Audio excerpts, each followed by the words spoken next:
माफ कर दे भैया। अच्छा विवाह भया है, पत्नी सुंदर है? बोले हाँ। यदि सही बताऊं ना तो तेरी भाभी ने ही मुझे यहां भेजा। अच्छा, भाभी ने भेजा है? बोले हाँ। तब मेरे लिए कुछ दिया भी होगा?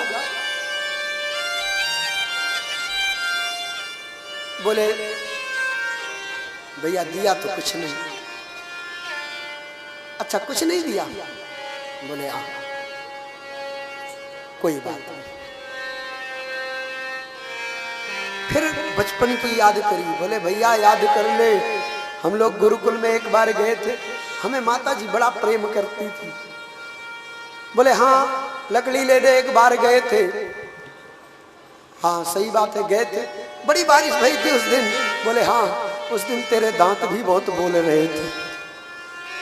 सुदामा जान गए ये क्या बात कह रहा है, बात बदल दिया। बोले भैया वो तो बचपन की बातें हैं, लेकिन गुरुजी और गुरु माता हमसे बड़े प्रसन्न हुए थे, तभी तो उन्होंने आशीर्वाद दिया था ना।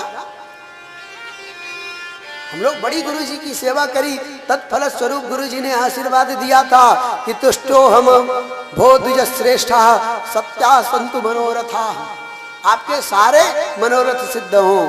ऐसा आशीर्वाद तो गुरु भगवान ने दिया था हम लोगों को। और सारी बात चर्चा करी, सुदामा ने बात बदल दी। भैया देख, वो बचपन की बातें थी, अब वो आनंद कहाँ जो बचपन में रहा। और यूं कह करके और भगवान ने एक बार तो याद दिलाया, दोबारा शांत हो गए। याद दिलाया कि तुमने उस दिन भी मुझसे झूठ बोला था। चने खा रहा था तो वो कह रहा था दांत बज रहे हैं, वो याद दिला दी। उसी के कारण तुझे इतना दुख भोगना पड़ा था। भाई मित्र से, गुरु से कभी भी झूठ नहीं बोलना चाहिए। गुरु से कपट, मित्र से चोरी, या होए निर्धन या होए कोढ़ी। मित्र से यदि हम चोरी करेंगे तो निर्धन होएंगे, ये अकाट्य सत्य है। तुमने चोरी करी थी भैया, तू हुआ है गरीब, अब फिर चोरी कर रहा है क्या? अब और गरीब बनना है क्या? मैं पूछ रहा हूं क्या लेकर के आया है? बोले भैया तू बार बार मोते काहे पूछ रहे हो है, एक बार बता दियो ना। कुछ ना ही लेके आए। भगवान मानो याद दिलाना चाहते हैं अपना स्वभाव। भैया तुम्हारे पास जो कुछ हो वो प्रेम से मुझे प्रदान कर दो। मैं कभी भी पदार्थ का भूखा नहीं हूं, प्रेम का भूखा हूं। प्रेम से मुझे एक पत्ता भी अर्पित कर दो तो मैं प्रसन्न हो जाऊंगा। और प्रेम ना होवे तो चाहे 56 भोग ही क्यों ना रख दो, मैं एक भी नहीं चखूंगा।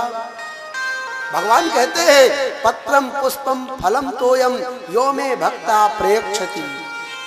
आपके पास जो भी हो प्रेम से, प्रमुख 4 चीजों का वर्णन किया है। क्या? पहली बात तो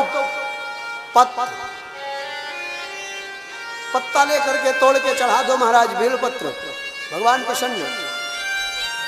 पत्ता ना हो पुष्प चढ़ा दो। बोले महाराज जब पत्ता और पुष्प नहीं है तो आगे कहां हो सकते? बोले फल चढ़ा दो। फल भी नहीं महाराज तो? बोले तो कुछ ना हो तो जल चढ़ा दो। तोयम, लेकिन शर्त एक है, प्रेम से चढ़ाओ। वहां ये भाव ना हो कि आप वो चढ़ा तो जल रहे हो लेकिन मन में गालियां भी देते चले जा रहे हो। मेरे नाम के बैठे हैं, मैं ही जल दूं तो दूं इनको, सुबह सुबह नहाना पड़ता है इनके लिए, अनेक प्रकार। या जल आप भगवान को दे रहे हो, मन आपका हिसाब दुकान का लगा रहा हो। ऐसा ना हो। प्रेम पूर्वक जितने समय बैठिए, 2 मिनट ही क्यों ना बैठिए, लेकिन भगवान के समक्ष जब बैठिए तो भगवान का हो करके बैठिए। और